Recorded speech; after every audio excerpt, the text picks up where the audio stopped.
Optimize your nutrition this year with Factor, America's #1 ready-to-eat meal service. Factor's fresh, never-frozen meals are dietitian approved and ready to eat in just 2 minutes.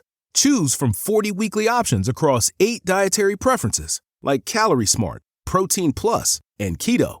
Eat smarter at factormeals.com/listen50 and use code LISTEN50 for 50% off plus free shipping on your first box.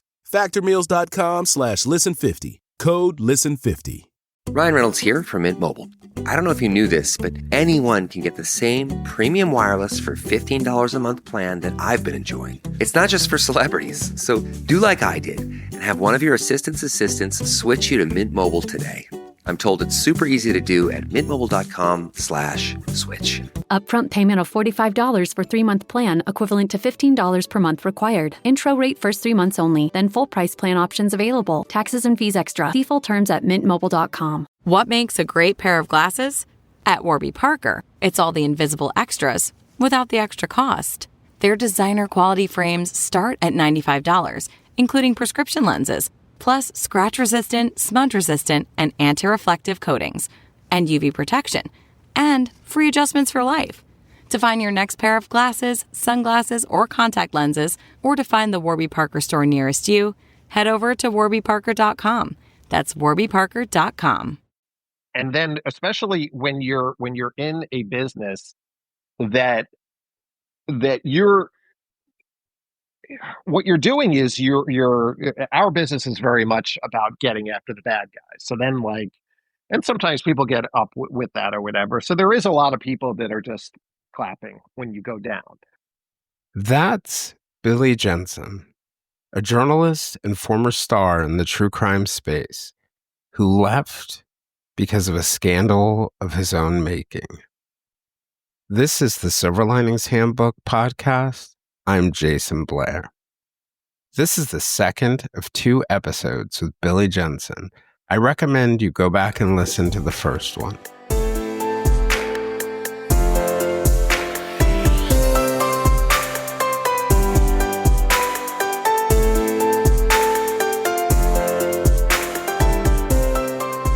Billy was once a true crime star and the host of one of the most popular podcasts in the genre. Launched in 2019, Jensen Holes, the Murder Squad, had become a popular and powerful force in true crime. The podcast featured Paul Holes, the now retired detective who worked on forensics related to the Golden State Killer case, and Billy, who helped finish the 2018 bestseller, I'll Be Gone in the Dark, by the late writer Michelle McNamara, who had died in what appears to have been an accidental overdose after years of investigating the Golden State Killer case. The Murder Squad followed in Michelle's footsteps, positioning itself as a collaboration between law enforcement, journalists, and true crime consumer sleuths to explore cold cases. In its 3 seasons, the show was widely popular. The hosts had new books in the works and tens of thousands of enthusiasts on social media. At the annual true crime event CrimeCon, Billy and Paul were some of the biggest stars. That all came crashing down when allegations emerged that Billy had inappropriately touched several women and was accused of slapping one podcaster he was in a consensual relationship with. It was covered by Rolling Stone and others. Other whispers pointed to allegations of Billy and other male podcasters taking advantage of the power imbalance between them and the women who make up the vast majority of true crime fans at events like CrimeCon. Some of those people are still big names in true crime, and others who covered him and his case, like True Crime Obsessed, landed in their own scandals. I came into the true crime scene as a podcaster long after Billy quietly exited stage left. While I'm a part of the true crime community where I found a great sense of belonging, I am also a part of another community that saved my life. And that's one rooted in Alcoholics Anonymous and Narcotics Anonymous. It's a place where we have all fallen. And within that community, there's a subset of us whose falls were public.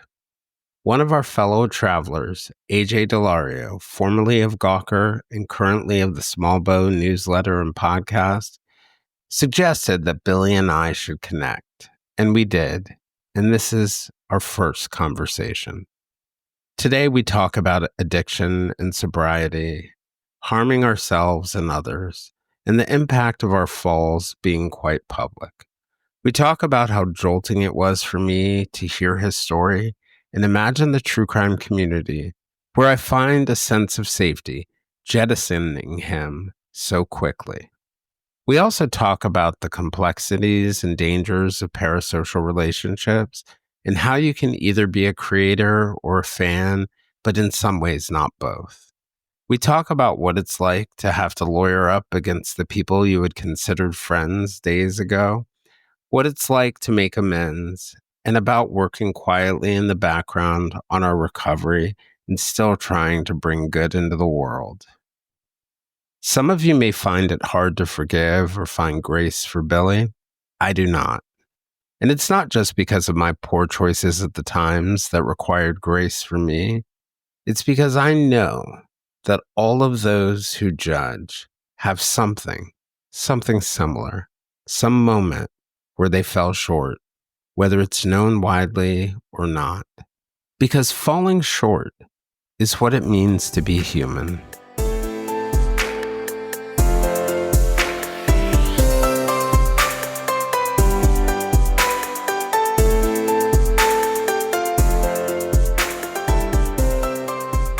Do you ever worry? So like, this is a worry I have, like, and this has happened a couple times in stories, but like one of my best friends who's a reporter in New York was telling me this story about this crazy night where he and I we were out with two girls at a bar after we had been reporting, and we were all on the journalism community.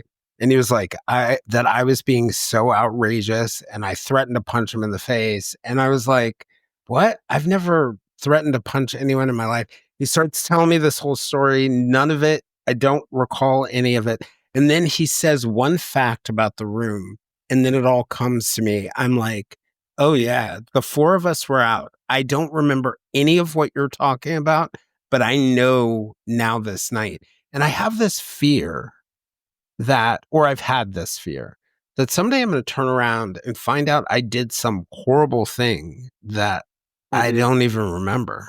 You know, the very first story I did at Crime Watch was of this woman named Kimberly Long, who had been convicted of killing her boyfriend, but she had no DNA on her, and there was tons of blood spatter everywhere. And they had gone out. They were drinking since like 10 in the morning, and she also did a couple Vicodin. And she probably had a good 15 drinks that night, and then a couple Vicodin. And I remember I was interviewing her with the Innocence Project, which were her lawyers in California. And she was in jail, and we were doing a conference call.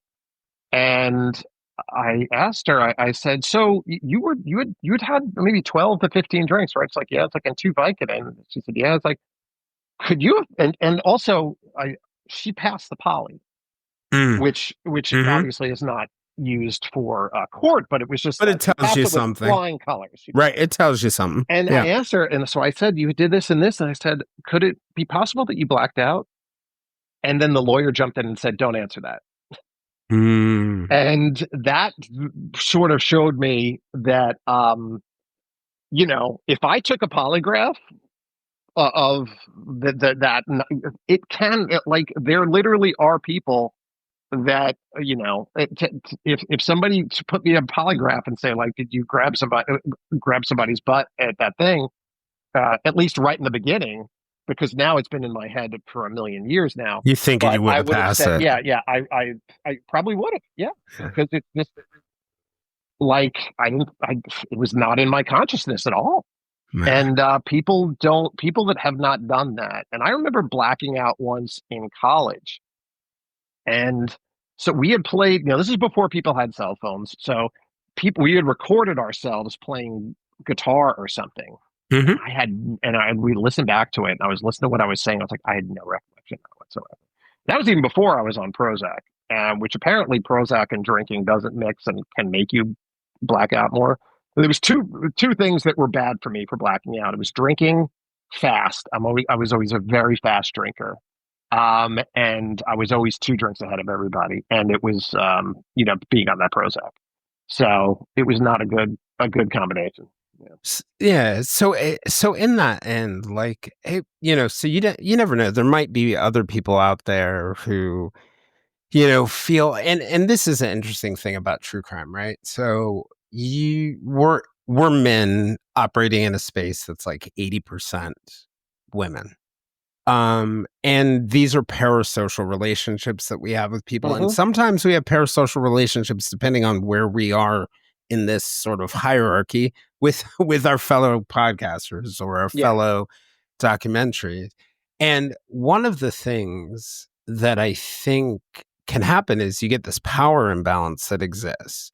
And with the power imbalance that exists, I think there's a reluctance for people to say to someone like you or me when we're doing something that makes them uncomfortable or bothers them. And I'm not saying this explains all of it, right?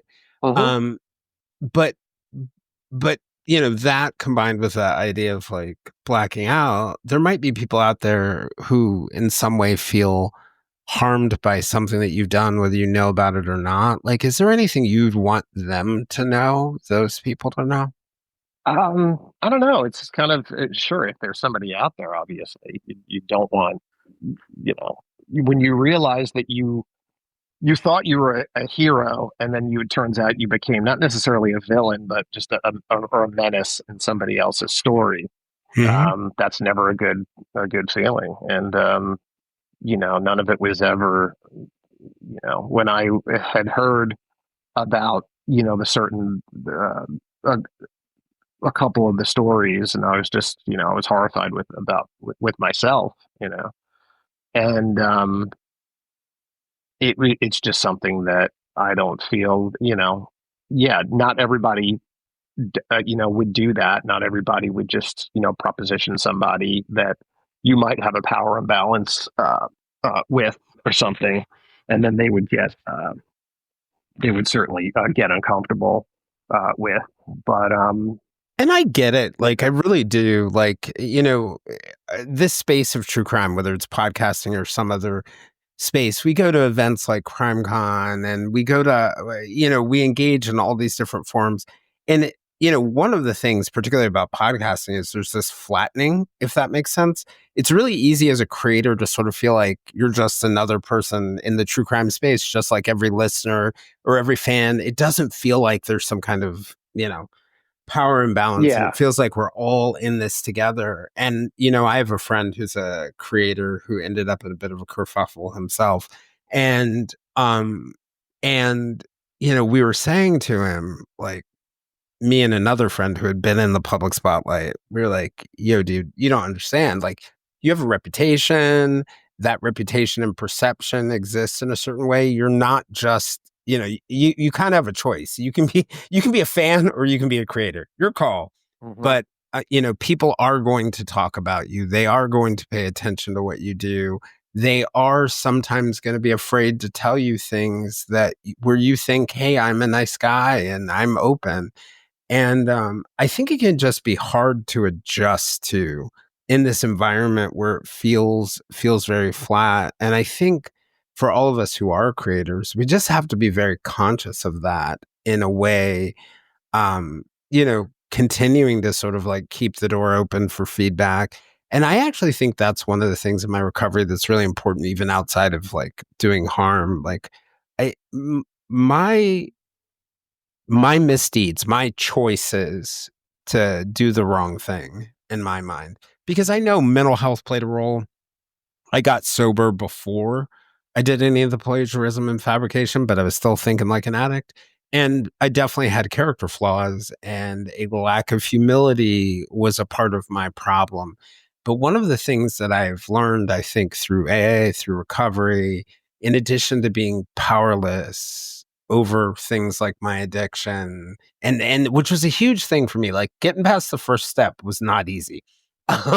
Because I was an all willpower. I'm going to power my way through everything. Right. and sort of like being able to do an inventory of myself. So Yeah, go on. literally, the literal first step was Hard for me. difficult. Or Yeah. admitting Oh the yeah. problem. Yeah. Okay. Yeah. Literally. No, I mean, like, admitting that I had a problem and also Mhm. accepting that something other than me, something more powerful than Yeah. me, was going to help me, because I think I had always um tied sort of my salvation or my safety to my a need for me to do hard work. And so I had no anchor that said, "Hey, let go and believe in something bigger than yourself." That was really, really hard. Yeah. But one of the things that I also learned through that process is to continuously seek feedback. Mhm. For all of us to continuously find a way to seek feedback. I I wonder for you, like, what has the journey? How did you make the decision to stop? Like, I'm assuming you didn't get sober the day after you found out No, about it this. was just, um, it was either drink myself to death or kill myself or go to rehab. And listening to some of what you said, I was just thinking to myself that I hear shreds of, and I may be reading this totally wrong. I hear shreds of, like, shame on your part. Oh yeah. A- No. Yeah, Mhm. and I just wonder, like, for you with that shame, is that I've done something wrong, or I've done things wrong and I'm a bad person, or is that I've done some things wrong and people do wrong things? Like, No, I think it was the shame of uh not having priorities in line. It was the shame of affecting people in a negative way when I always felt I was affecting people in a positive way. You know, it was that's shameful. And then you start looking at other things that you were like when I was an editor of a paper or something, and just my ego was. I learned through this that, like, I'm a very good organizer. I'm a very good, like, founder. I'm not a very good leader.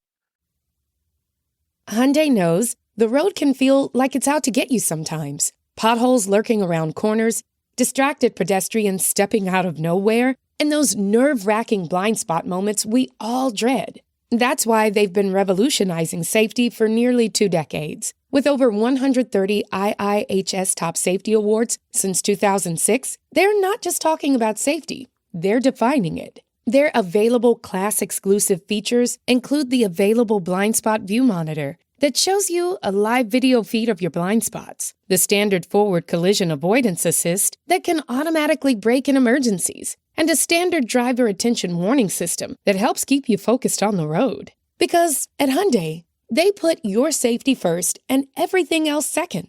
Learn more about Hyundai at HyundaiUSA.com.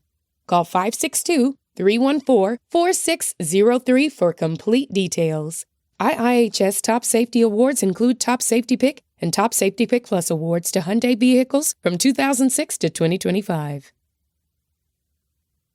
Because I still have too big of an ego. I could probably be a lot better now than I was then, but I was always very much way more into myself and my what I was going to do for this newspaper or magazine, and I was trying to lift my writers up, and but clearly not as much as I could have. And and listen, there was definitely some of it that I was in a business that was failing, and I had a family, and I knew I had to, it was really dog eat dog at that point. And but it was,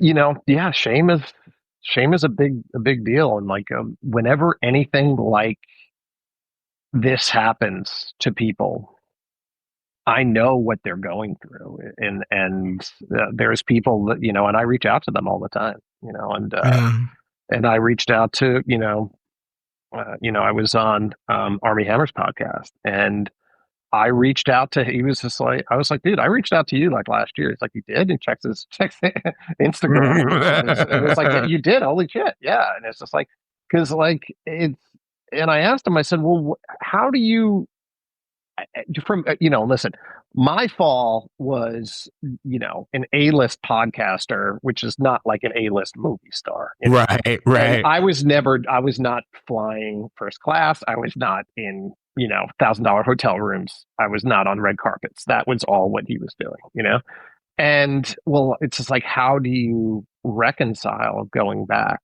and starting from scratch or starting from so much lower and knowing you're not going to get there? And he's just like, you just have to think about that you have different lives and you can have different lives. It's tough for me to think about, quite frankly, there's a couple of ideas that I've had for podcasts, but, going back and trying to do a podcast when I know I had a top 50 podcast and knowing that I'd be starting from such a low level. But that's one thing. But also, when I think about what I was doing, I built a fan base. I built my I was able to have this career, not as a journalist, but as this true crime thing out of other people's last chapter. And that's something that I don't own. That's theirs. And in the same way that, when Don't Fuck with Cats came out, that was all based on my Rolling Stone story. I didn't get any money for that or anything. They just took it like anything. Anybody can take anything, So all of that reporting I did to make $1,500 or whatever I made for that story, goes into a bunch of guys from England that won an Emmy with it. It's not, I don't own that, it's owned by the victims. And, so, it was never mine to begin with. And maybe, that's a way of me coping with it. But I really do kind of think that, just talk about my wife was never really that comfortable with, with the stories that I was doing. When I was doing a story, that'd be one thing, but just like being on podcast and not really knowing the story, maybe somebody else had written the story or something like that and talking about it and being a little bit lighthearted. I was always very cognizant of not laughing in the wrong places or whatever. But, there's something a little off in people that are just sort of into that. It's a little different than the way it was when people were ingesting true crime back in the day. There used to be a lot of true crime magazines. People would read them not to laugh, not to have camaraderie with the people, but really just for the stories. And that was really what it was all the way up until Serial. And then Serial, we got this parasocial relationship with the people that were doing Serial, and then that opened the floodgates for everybody else. Yeah. And it is kind of a weird thing. I was just thinking as you're talking, it was like, as you mentioned Rolling Stone and writing with them, I'm like, that's a weird thing we share in common, to be covered by the news organizations that you used to write for. It's a little weird. Well, and just like, and I will say this, nobody takes themselves more seriously than journalists. I'm going to have to agree. And when I saw how big that story was that they wrote about you, I thought it was. In my family, we call it the Mother's Day Massacre because and how many words was that? I don't know. I think it was around 8,000, something like that. 6,000, 6 to 8. But it was a double truck. It was like, it was a double truck. Exactly. Yep. And I was just like, we're being a little too precious here. You know what I mean? I remember saying that. I remember being like, I was, as a self-important journalist, I was way more pissed off at Stephen Glass than I was at you. I just saw you as being like lazy. That's what I thought. And probably you had something fucked up in your head. With Stephen Glass, I was like, that kid really fucked over people. He worked hard. Yeah. He worked hard. Yeah. Right? He worked hard to make a mess. It's funny. I said, Juked My Chronics, which is the name of the company, remember, that he created a Mhm. website for. Sure. That URL was open at one point. I thought about buying it because he had set up the Juke My Chronics website. Remember, he printed business cards It that was were like the fake. perforated on the Yeah. edges. Yep. Yep. So, but he got he got a good movie out of it. Yeah. That was a good movie with Darth Vader that played him. I have not seen it, if you can believe that. Oh, really? You should Yeah. see it. You should definitely watch it. Do you know Actually, something you should read, by the way? Read the Airmail article about Stephen Glass Sense. okay. If you want a story about redemption, I went from before my scandal being like, that guy's the devil, to after my scandal being like, okay, he's still not great, to reading that story, and he became one of the people on this planet that I admire the most. Wow. Yeah. No. Yeah. I will say that empathy. I think this came with recovery too. Yeah. Empathy goes through the roof. Yep. I was, thank God, I was never a. And humility and empathy are very linked, I think. Mm-hmm. I was never a hardline death penalty guy. I never liked the death penalty, and thank God that because I would have had to switch, and it would be, you know what I mean. I always thought people could be redeemed. I was always like, you know what, the Manson girls, they should get out. They've done a lot of, they were 17 years old at the time, and they were, manipulated and everything. And it's just like, they've done their time. Let them have a little bit left. They're not a threat to humanity anymore. And I really do believe that. I do believe that there's, most people can be redeemed, and the redemption is all over the Bible if you're going to thump the Bible. Yeah. Oh, absolutely. Let me throw something at you there in that same category.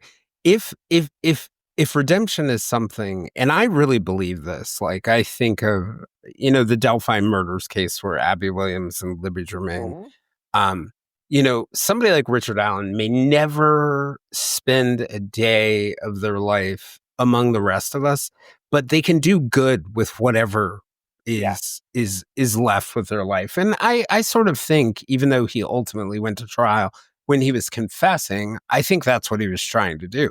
And I think even if you're locked in a prison or whatever circumstance, even if you're headed to death row, you have an opportunity to do good with your life.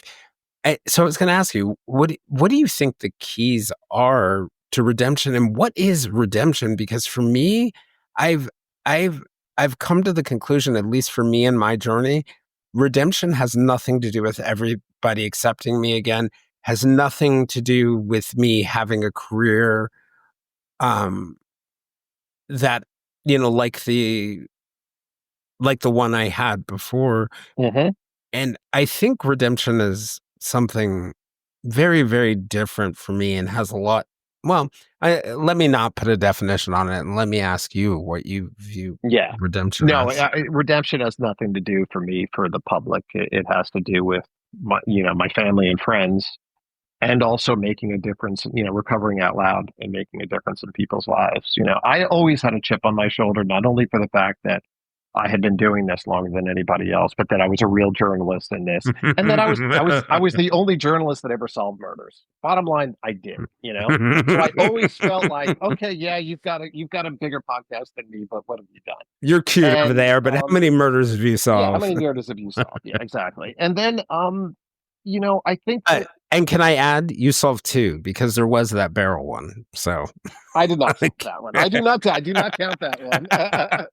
That, if anything, that would have been the Liz, the researcher. Right? The researcher, yeah. Right. Yeah. She's amazing. So here's another thing. You wanted a connection? Guess who got me sober? So she's sober, and she's open about it. Yeah. And she, I think, identified that I had an alcohol problem. Talk to me about her sobriety. Never pushed the idea on me. Right. Hung out, waited in the wings until that moment where I was like, Jesus, I have a problem. And she's the one who walked me into recovery. Amazing. Isn't that crazy? Yeah, all 3 of us that day. That is amazing. Definitely send me try to do an intro with me. Oh, absolutely. I would love to talk with her. Yeah. Absolutely. Because I remember getting the phone. It was just like, it's amazing. They have researchers. You know what I mean?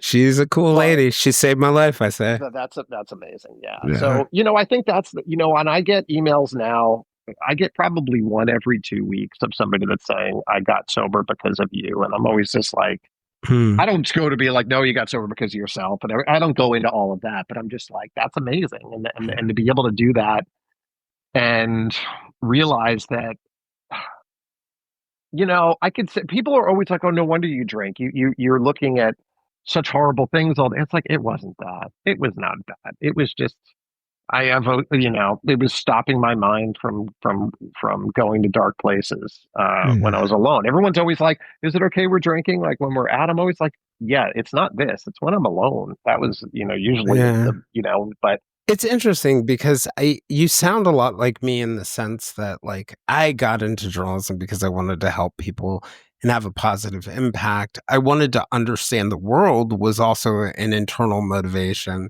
And I think trying to understand the world for me naturally took me to dark places. yeah. But if you ask me like, did that play a role in your drinking? I would say no. It's all the qualities that led me toward journalism that already pre-existed that had more to do with it, right?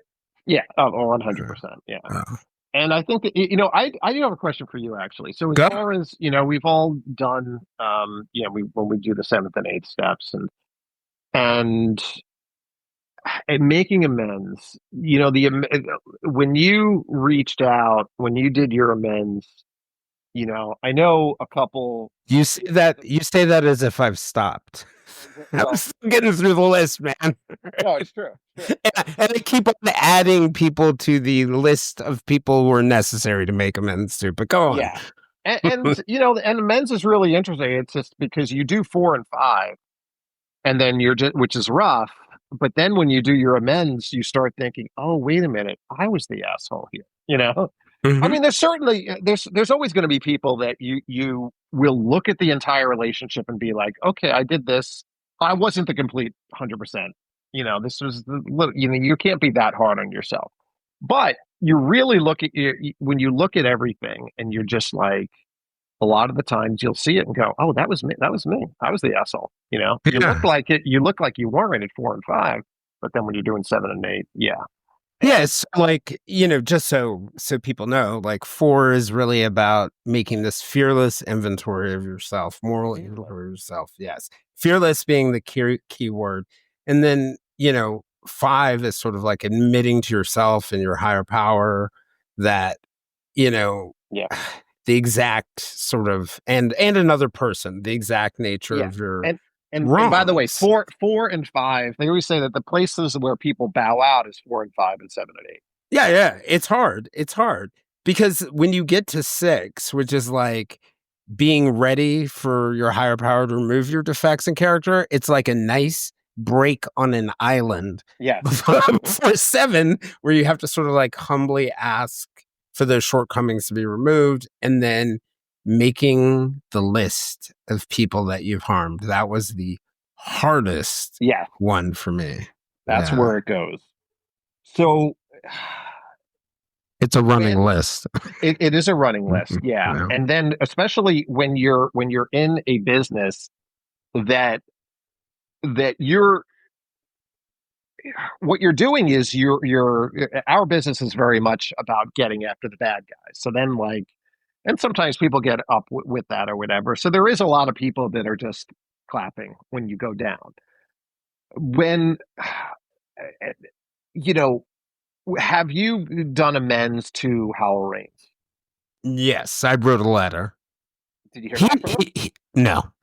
Yeah. He was an easy one, actually, right? Because that's black and white. The man lost his job because of me. Yeah. He had spent his entire career fighting for civil rights and black people like me and lost his job because of me. That was an easy one. I knew I had to do that one off the gate.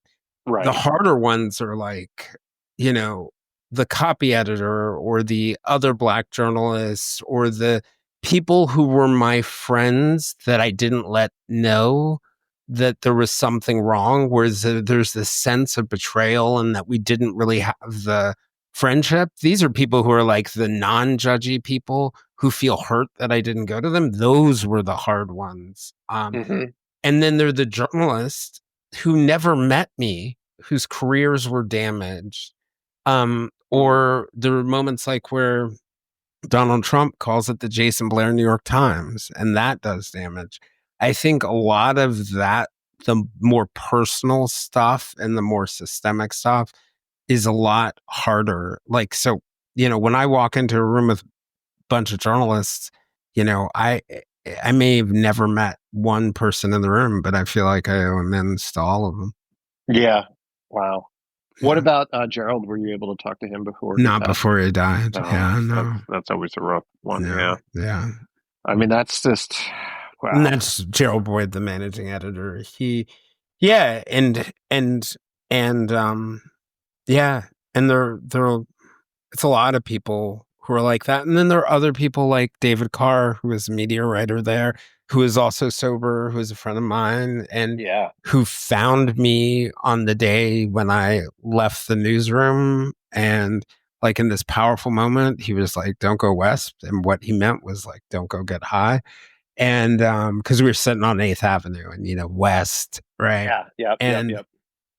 But even with him as like a brother in sobriety, there was still amends to be made over the years. And as I learned more about the impact of what I did and why, there were times where amends were made with my current understanding. And then as I developed deeper understanding, came back to the table to give. And I think that's just a part of the process of life, right? Like, yeah, no, 100%. Yeah. And David, like, I'm always proud of the fact that I introduced David Carr to Mexican Coke.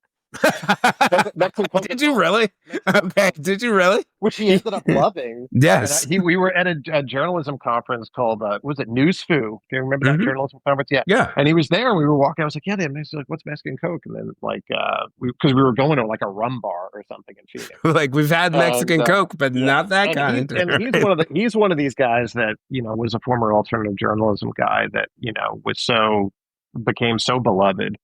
And obviously his daughter is doing amazing things in the documentary world, in the true crime documentary world. Actually, I don't even want to call that true crime. I think that's just crime because I think there is a difference. And he was I never even thought about that with you, with just sort of the it's one thing with Donald Trump saying that, and just like, and it's not like the New York Times. Listen, I'll never forgive the New York Times for how many stories they did about Hillary's emails. I won't.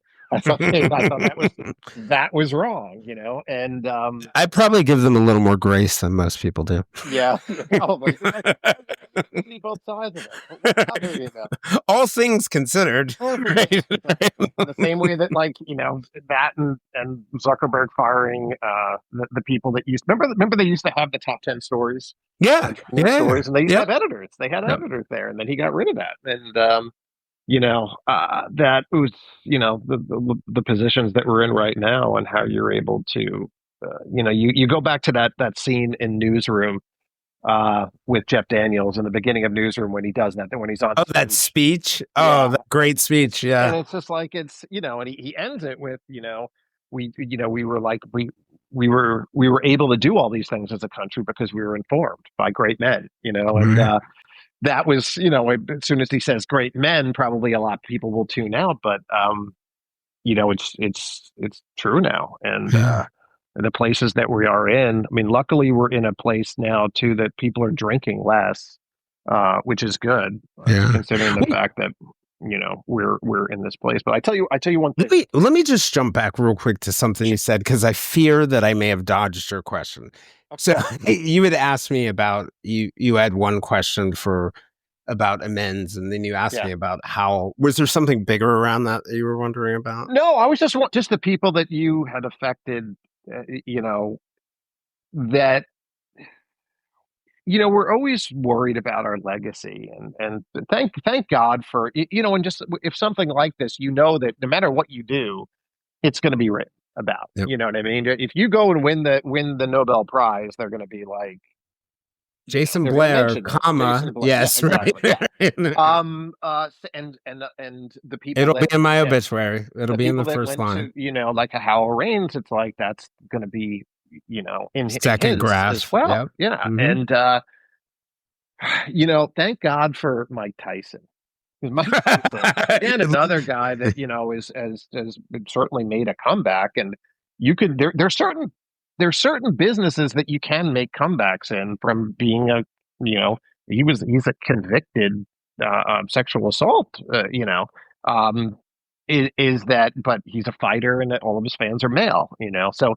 But I don't know if you saw that interview when this little like the 14-year-old little reporter was interviewing him, and she's asking, well, right before the fight with Paul, and he's like, well, what do you feel about your legacy? And he's just like, legacy, I don't care about legacy. When you're dead, you're dust. That's it. And this little girl's like okay. Like, this guy has been through some therapy, which is good. He's probably been through the program too, and it's true. It's just like, taken. I noticed I just went to. We were talking about this before we went on air here. I just went to Ford's Theater, and my very first story that I had ever done was about Boston Corbett, who is the Jack Ruby of the Lincoln assassination. He's the guy that shot John Wilkes Booth, and I wrote it for True West magazine in like 1996. And so I've always been interested in that assassination and things. And I'm looking at and I love gift shops too. I was looking at the gift shop, and there's a great pin, and I bought it with a top hat on it, and it has a quote from Lincoln, and it said, "The best thing about the future is it comes one day at a time." I was like, all right, Abe. So true. Abe knew. Yeah, Abe knew. Abe knew. It's just a matter of just taking, having gratitude. Just being like, I think one of the things that's oddly is helpful is that, my dad was my best friend. I lost him when I was 25 and he was 50. He had been a heroin addict, went early on in his life and had kicked it, but got him in the end. And so I always saw 50 as a deadline for me. And ironically, like, I went to rehab like a month before my 50th birthday. Oh, wow. So I really feel like I'm playing with house money. Borrowed time. My life. Yeah. So I'm just like, that helps me with gratitude and being like, all right, well, what can I get to do today? Yeah. Life, every day, every minute is a gift. It really is. It really is, because we don't know what else is out there. Yeah. And I don't, as much as listen, I got a master's degree in religious studies because I didn't know what was out there, and I still don't. And if you start thinking about existentialism and what happens, I get really nihilist about the whole thing. And it is a gift. And what do you want to do? Did you want to really sit around and drink and become a buffoon and do whatever, or do you want to go and try and be the best person possible and enjoy life? Yeah. And help people, and even if you're not making as much money as you was before, and you don't have as much prestige, and that you have a bit of a scarlet letter on you, you can't let that stop you from going out into the world, because the world is still a very beautiful place. And not only that, like, and I'll tell you this piece of it, like, I remember this moment when I first got into coaching, and I was doing mental health work and seeing the power of helping one individual. And occasionally, so this is like the late 2000s, occasionally people would bring up my past because they'd, Google something, or they would find out, and I remember one person asking me, or sort of like gently, nudging about my past. And I was like, in my body, I'm like, okay, here we go again. I need to explain it. Yeah. And the person said, actually, no, that's why I came to see you, because I knew you wouldn't judge me. Mm-hmm. And so when I look at life as a gift, what I did at the New York Times, I hate it, wish I hadn't done it, but that too was a gift. And the fall was a gift, because I would not be as humble. I would not be as loving. I would not be as empathetic. I would not be as impactful in the lives that I've touched since, including my own.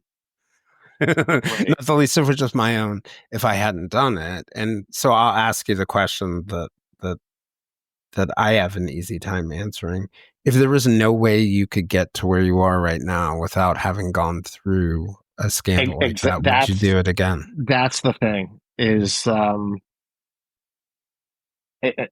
that's the number one thing, is because you go through the first 2 years and you try to invent a time machine. You know, you're in your head, oh, I should have done that. Why didn't I stop then? Why did I do this? Why did I go to that party?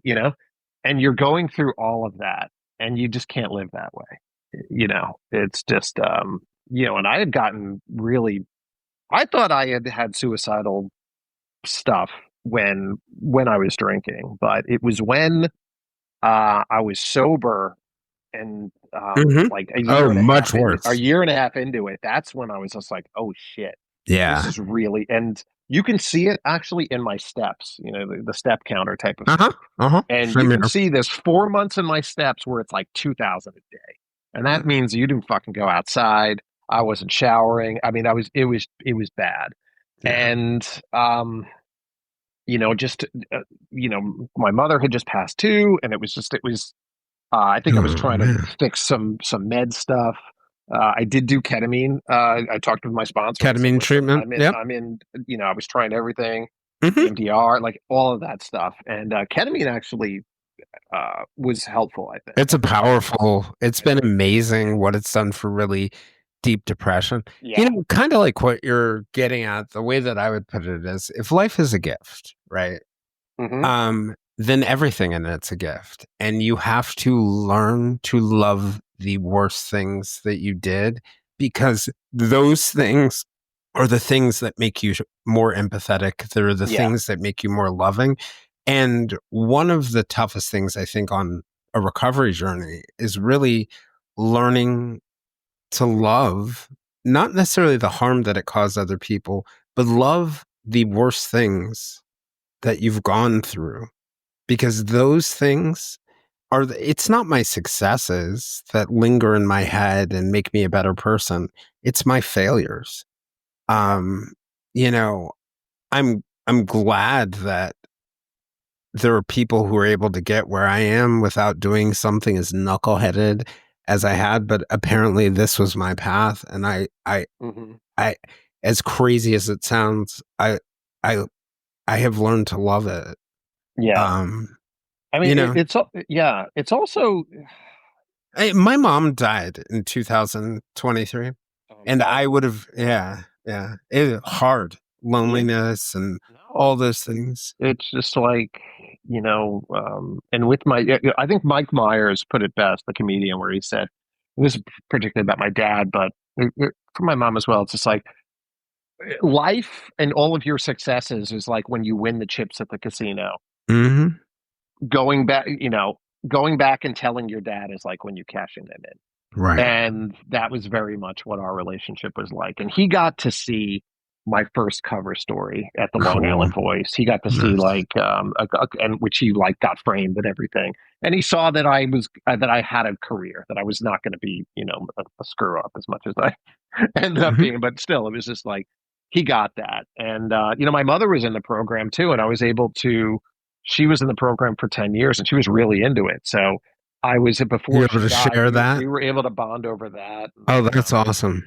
Yeah. So, I did just, I didn't understand, like my dad was, even though he wasn't doing heroin, he was addicted to pain pills and he would drink on the way to ball games. I thought every dad did that. Right, So that's just what happened? I bet every dad literally drank 2 bottles of beer on the way to the game, and then we snuck beer in the game, and then he had a couple beers at the game, and yeah, I thought that was what everybody's dad No. did. So. Well, this may sound absolutely insane, but you know, my mom was like, every good thing about me, every loving and caring thing is really like me carrying her on. I did not realize that, I think, as much. I always knew she was a good person, but I didn't realize how many parallels there are between the good in me and who she was as a person. And when she died, m- m- my world was rocked, and it was painful, and it was sad, and it was lonely, but it gave me an ability, like when we sit on the phone or we sit in a conversation like this and you're talking about losing your dad. Uh-huh. I think to be able to really understand what that kind of suffering is like and to love you more deeply, I have to learn to even love the loss of my mother because of how it helps me be a better person in this world. I mean, it's definitely one way to think of it. Yeah. It's not the only way, because Yeah. there are other ways I need to think about it too and to mourn it. But it gives me a lot of, I think, perspective, and even perspective in my recovery, that if I can recover from that, if I can power through, or not power through, if I can survive that, there's very little that life is going to throw at me. I wanted to give you just a chance to just sort of share any closing thoughts. I find this whole thing fascinating, your entire career and what you've done. It seems like you've been driven by helping people and kind of fell into truly sort of tough times and having an impact that you didn't intend.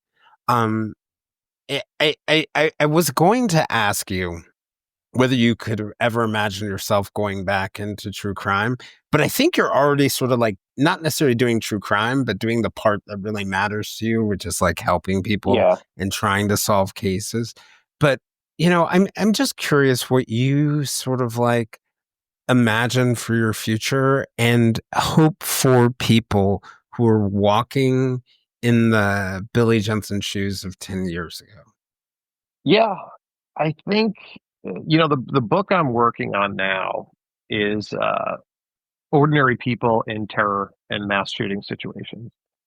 And I've been interviewing people all across the globe, really. What makes somebody charge somebody with a bomb or a knife or a gun, whereas the majority of people run or hide. And a lot of the people that I'm talking to are people that were down on their luck, that were had bad things in their past, and there's a reason why they were kept around, and it was for that, potentially, or something else. But so I think that we all have something in us. We all have reasons to stick around, aside from the fact of our family and who is relying on us. And it's just a matter of, knowing that, the money might not be there, but there are people that need us. And there's, just being able to, there was was actually a fairly famous actor who through a friend of a friend talked to me and then said he has his nephew who was in a little bit of a bad spot, and they were in my area in Arizona. And I was just like, yeah, you know what? I went and took the kid to a game, a baseball game, spring training game, and we just talked about life for the next 2.5 hours. It's not something I would have ever done before. And we are there is a men's mental health crisis. I think young men are in trouble more than ever have before. And I think that's a place where hopefully we can, they need people that are willing to take some time and talk to them. Because this is a weird situation we've got. And it's not me being a 52-year-old guy saying, back in my day and yelling at clouds. The internet has really changed everything on such a fundamental level. And now with AI and everything, it's just, we've never seen anything like this before. Beyond being in the post-truth movement, I'm talking about how people meet each other, how you get dates and relationships and everything like that. We're turning our back now on 3,000, 4,000 years of evolution to whatever we're going to now, and it's a scary time. And a lot of people will just go towards the drugs or go towards the drinking, and it's just not the right thing to do. So, but also, I do admit that a lot of people, I think if you took drinking or drugs out of the equation, a lot of people wouldn't hook up and meet each other. So, there's that as well. You know what I mean? A lot of, I think having a couple drinks probably does loosen people up in terms to as a social lubricant. But I think the biggest thing that I saw as far as like how we've been lied to in terms of the myth of drinking is I was at the Euros and there was a giant line for beer. And then literally like 10 feet away, there was a giant line for the bathroom, for the men's room. And it was just like, if that isn't, I was just like, Yeah. I wish I would have taken a The picture. drug train? That's the lie right there. It's Right. like, you're waiting in this line, missing the game, waiting in this line for probably 20 minutes, 30 minutes, giving up time, which is the only thing you can't buy. Then you're giving up your money, $15 or whatever. And then 30 minutes later, you're going to be on this other line, just literally pissing it away. Right. And then you've also fucked up your head in the meantime. And it's kind of like, yeah, it's like a great metaphor for what you're sort of doing in those moments. I got one more for you. Yeah. So those of us who are in this true crime community, and a lot of us want to do good with the world, but have difficulties navigating the ethics of it, the parasocial relationships. Like, I mean, I think you would not be surprised at how much time I spend managing how I delicately interact with people. Let's put it that way. What advice would you have for those of us who want to do good in the world? And like you said, it's a different kind of crowd of people. And people are finding their belonging in here. A lot of people are struggling in this space. A lot of people are, like a lot of our listeners and viewers, are very vulnerable people. What advice would you have for us to be able to navigate this world, to do good, to stay safe, and try and help other people stay safe? Well, the first thing is, if you want to go, I would always end the murder squad with two things. The first was, don't name names in public if you're trying to go solve something, and don't dox each other. A lot of times you see in the true crime community, you have two people talking about a case, they start yelling at each other, then one of them, starts doxing the other. It's just bad. It's bad news. It's because they don't believe a theory that somebody else has. But, what you're talking about is a little bit, mine was a little bit more practical. You're talking about a little bit more psychological. I think, really realizing that there is something that is fundamentally about humans that we do like to listen to these stories. The Bible starts in the very first kids in the Bible is a murder mystery, so I think that it's very much ingrained in us. I don't want to ever shame anybody for listening to this stuff, but I definitely think there is a point where you can listen too much to it. And there's a lot of beauty in the world, and go out and find that beauty. And, the next true crime victim the next true crime, killer, you just passed on the street within the week, they're out there. And the most important thing we need to do is just be there with each other. And be around other people. So really just talking to people and being nice to each other and joining some groups and just trying to just be human and get through this crazy thing we call life, especially at a very, very crazy thing.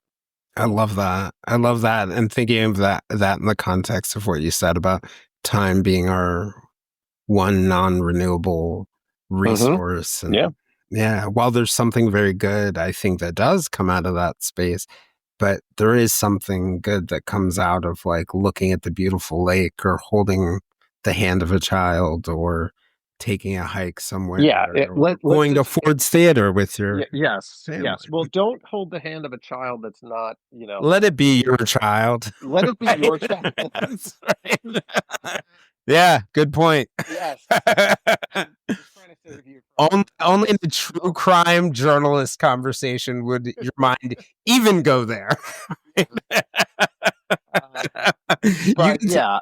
And I think also it's another thing. It's just that I really do believe people are genuinely good. And I think one of the things that true crime might have done is just really it's made people. There's two things that I think that have come bad out of true crime, and I think a lot of it is that it's not just true crime, but people learning about psychology things and then just like labeling people, like labeling somebody as bipolar when they've not been, you know what I mean? Labeling somebody as a narcissist, it's just like, yeah, there are narcissists out there, but not everybody's a narcissist. Right. And not every killer is a sociopath. Sociopath or whatever. Blah. Yeah. Yeah, exactly. And then just a lot of like sort of blaming people or infantilizing, certain people for, oh, she was 25, 26 years old. That's so young. Her brain's not formed yet. Meanwhile, it's just like, we've got to get beyond that because, up until 200 years ago, people died. That was late middle age. As I say about my scandal, does it really matter what age I was? Yeah. How old were you? I was 27. So, people will say you were so young. And I'm like, I'm pretty sure the readers didn't care. No, the readers did not. No, they didn't care. No. And you know what? At the end of the day, did the readers really care? I don't know. I may not be the best judge of that. Listen, it's not like, you said that there were weapons of mass destruction in Iraq. Hypothetically, right? Yeah, throwing that random made-up example from one of my colleagues. Right? Yes. Just throwing that out there. I mean, look, I was not eating babies at Idi Amin's table. And I agree, but story, right, that would have been a story. But I do think I was doing something fundamentally that operated in the opposite of the good that I wanted to do. Yeah. Now, what I think I've done over time is right size that, right? Like, I think a big part of my career. Percent you have. You screwed up for a year. Yeah. And you're taking your entire. I mean, think about this. You screwed up for a year, and you're taking your entire life right now having to answer to that, because you talked about seeing the tobacco fields. Billy, in fact, I don't have to answer for it. Yeah. I don't. This is the beauty of it. The beauty of it is realizing that, like, okay, I've done this really bad thing. And that moment where you realize, like, and I think it'll come for you too, like, I don't have to answer for every story you've heard about Jason Blair or that you've heard about Billy Jensen. All I have to do is answer for my actions today. Yeah. In this moment, in my universe, and that my life is not a front page story. It's not an article. It's not your gossip. That's all another world that you all are living in, and it does matter. But at the end of the day, like, my life is the life that I live. Like, yeah. I'm gonna step off this call and I'm gonna go pray for somebody, and I'm gonna go do all sorts of things that no one will ever know about. And that's my life, right? Yeah. I have a question. Have you been to Palestine, West Virginia? I have not, but I really still should haven't go. gone there. No, still haven't, but I that. should go. That would be a good story. Right? Yes. That would make a great sort of like journal article, actually. That would make exactly. 25 years later, Blair finally gets to Palestine, West Virginia. I'm telling you, you want to write it? It should be a quest or something. Holy Grail. Right. Yeah. Hey, it's not that far from where No, it's exactly. I mean, it was. I think it was like Fairfax, Virginia, was one of the places. Yes, because you were doing the snipers, which is although I was in Fairfax for some of that, but yeah. Fairfax. There was a spot in Ohio outside of Columbus, which is not too far from Palestine, West Virginia, by the way. Mm-hmm. That's funny. You cracked me up. Yeah, the only time. That's probably the last time people mentioned Palestine. Well, when you said Palestine, I was like, "Is he talking about the one over?" And then I was like, "Oh yeah, Palestine." I was like, the other one too. Well, Jessica Lynch. For those who don't know, Jessica Lynch is from there, right? Yes. Did you think about? Like, I just were you fatalistic at one point? Like, oh yeah, I want to go be a war reporter. Oh yeah. No, I had a meeting a couple months before. To work in to an AP job in Ukraine. Like, I was all about it, man. I probably still would go, but I was way more like not devil may care or something, but way more fatalistic about it. Like, if I die, that's it. Yeah. Yeah. But I did not get that because I also don't speak Ukrainian. So, but glad you're in a better place, my friend. It is. It is. We are in a much better place, which is good. And just like listen, things are going to happen with people, and like you just reach out to people, and just being able to share. What I say about people in AA, it's just like your fuck ups are your currency almost. In a sense where 100%. there's nothing better than going to an AA meeting and then they say like, we want you to focus on the recovery as opposed to your stories. Everyone's like, oh, no, we want to hear the stories. Yeah. And, because it's what life's about, and we know that there is a way to recover. And just if everybody listening, the reason why I do these podcasts and talk about things, like you had sent me what you wrote today about me and everything, and I read it, I was like, oh, why am I doing this? I thought about that. Going, why am I doing this? Yeah. Like, why? Yeah.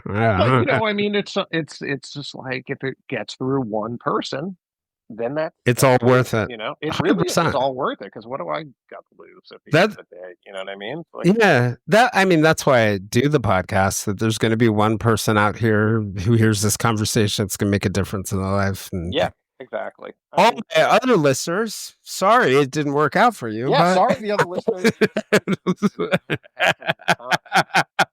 Well, luckily, I'm already planning I've looked it up, 100-hour, 270-mile walk to Palestine from my place. So I feel like that 100-hour is pretty symbolic or something. Well, I think there's something to that. Did you read that? Sebastian Junger wrote a book about walking where he walked from like, he walked up the old train tracks or something like that up the East Coast. I thought was pretty cool. And I'm a big walker. I like walking a lot. And, same here. Yeah, so I was actually going to do the John Wilkes Booth. I started doing a little bit of it today. The walking trail. Do the trail of his escape route. From going from Ford's Theater, then he went down the Navy Yard and doing all that stuff. But yeah, you know what? I think that could be very cool. Well, I'm glad. Like that. I'm glad we talked, by the way. Yeah. I'm glad we talked too. No, it was just when AJ said I was just like, yeah, I would totally talk to Jason. And that's exactly what my reaction was. He was like, "There's this guy you got to talk to, Billy Jensen." And I was like, "Oh yeah, I know. And I know he's on my list." By the way, thanks for reaching out, brother. Oh, absolutely, right? Yeah, next time. No, that's fine. Yeah, I appreciate it, man. Yeah, and yeah, so and we'll definitely keep in touch, and it's all good. And I will follow you, probably admiring. Yes, follow me on the Instagram. Are you on the Instagram? I am barely, but I am barely, but yes. And what was the name? Who was the name of the researcher again? Liz Pressman. I'll connect you guys. Yes, connect that. That's huge. I can't believe it, and I can't believe that she's in recovery too. That's amazing. So that's so cool.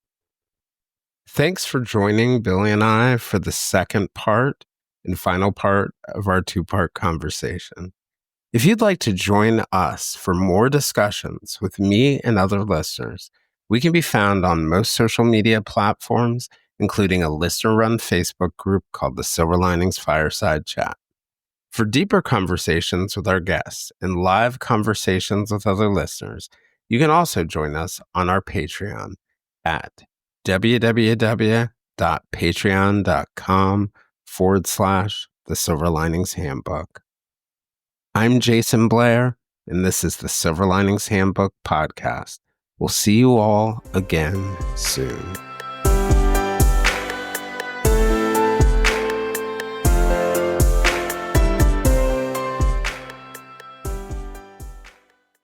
Find yourself looking for a new job or change in career? Monster.com is here to help.